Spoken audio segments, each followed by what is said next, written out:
Assalomu alaykum. Futbol olamida yana shov-shuvli gap-so'zlar. Bu safar e'tibor markazida Carlo Ancelotti va Abduqodir Husanov. Siz Husanov News kanalidasiz. So'nggi kunlarda futbol muxlislari orasida qiziqarli mavzu muhokama qilinmoqda.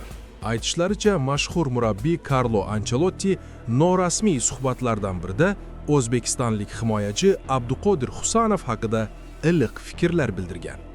Go'yoki suhbat davomida Ancelotti zamonaviy futbol va himoyachilarning o'rni haqida gapirar ekan, Husanovning o'yin uslubini alohida ta'kidlagan. Xususan, uning maydondagi xotirjamligi, to'g'ri pozitsiya tanlashi va bosim ostida ishonchli harakat qilish qobiliyati e'tirof etilgani aytilmoqda. Manbalarga ko'ra, tajribali mutaxassis bugungi futbolda aynan shunday intizomli va sovuqqon himoyachilar juda katta ahamiyatga ega ekanini urg'ulagan.